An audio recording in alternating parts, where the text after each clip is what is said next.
পরিবারের বড় ছেলের বিয়ে বলে কথা, সপরিবারে কিন্তু আমরা চলে যাচ্ছি। কারণ এর পরপরই কিন্তু আমাদের ভাই বোনদের এক একজনের নাম্বার লাগবে। আজ হচ্ছে নভেম্বরের 27 তারিখ, আমার দাদার বিয়ে। তার জন্য আমরা সপরিবারে কিন্তু চলে যাচ্ছিলাম বিয়ের লোকেশনে।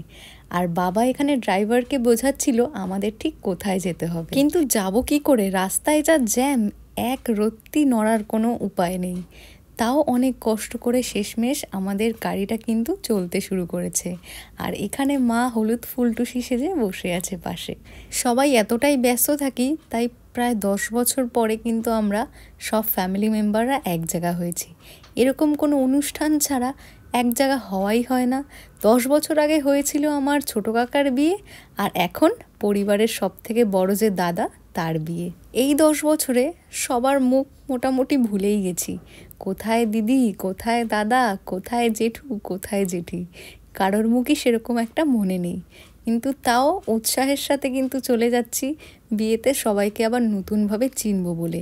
আর আজকের ডেটে যে পরিমাণ বিয়ে হয়েছে, প্রচুর লোক কিন্তু বিয়েবাড়ি ভুলে অন্য বিয়েবাড়িতে ঢুকে পড়েছে। আমরাও লোকজন দেখে বিয়েবাড়ি বলেই ঢুকে পড়ছিলাম এখানে, কিন্তু ভালো করে দেখলাম না, এটা দি ফেমাস দাদা বৌদির হোটেল। বিরিয়ানির গন্ধ শুকতে শুকতে চলে আসলাম কিন্তু আমাদের ভেন্যুতে। এখানে রিসিভ করতে এসেছিল আমার জেঠু এবং আমার কাকা। যেহেতু প্রায় 10 বছর হয়ে গিয়েছে, তাই সবাইকে আবার নতুন করে চিনতে হচ্ছে। এবং ভিতরে গিয়েই দেখলাম আমাদের মিষ্টি বৌদি ভাই কিন্তু ওয়েট করছে আমাদের দাদা ভাইয়ের জন্য, যে এখনও এসে পৌঁছয়নি। এখানে আমরা পরিবারের সকলেই একে অপরের সাথে পরিচয় করছিলাম, সকলকে আবার নতুনভাবে চিনছিলাম, খাওয়া দাওয়া করছিলাম, গল্প করছিলাম। সব কিছুর মাঝখানে বিয়েবাড়িটা কিন্তু ভীষণই ভালো কেটেছে।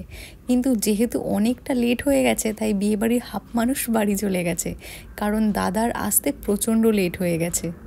এই ডেটে যা লক্ষ্মী পুজোর মতন বিয়ে হয়েছে, রাস্তা ছিল প্রচণ্ড জ্যাম, তাই বরের গাড়ি জ্যামে আটকে আসতে লেট করেছে প্রায় 2 ঘন্টা। তাই আমরা সকলে মিলে এখানে অপেক্ষা না করে হালকা পাতলা পেট পুজো করে নিলাম। আমি, এই যে আমার ছোটো কাকিমা, যার বিয়েতে কিন্তু আমরা লাস্ট এক জায়গা হয়েছিলাম, এবং তারপরে দেখো আমার জেঠিমা রয়েছে, সুন্দরী জেঠিমা, এবং আমার মা, সকলে আমরা এক জায়গায় বসে কিন্তু খাওয়া দাওয়া করছিলাম। সত্যি বলতে এই মুহূর্তটা আবার আমাদের জীবনে কবে আসবে আমরা ঠিক জানি না। এরপরেই হয়তো আমার বিয়ে বা আমাদের অন্য কোনো দিদির বিয়েতে আবার এরকম আমরা সকলে এক জায়গা হব। এই যে আমার পিসিরা চলে এসছে আর বরপক্ষও চলে এসছে। বৌদির তো অপেক্ষা করে করে নাজেহাল অবস্থা। এই যে আমাদের বরমশাই বসে বসে গল্প করছে, আর চলে এসছে বাড়ি ফেরার পালা। আমার ভাই এবং পরিবারের অন্যান্য সদস্যদের সাথে অনেক ছবি টবি তুললাম, অনেকটা স্মৃতি কুড়োলাম। আবার কয়েক বছরের জন্য আবার দেখা হবে সকলের সাথে অনেক বছর পরে। এখন কিন্তু বাড়ি ফেরার পালা। এই যে আমরা 3 জন ফিরছি।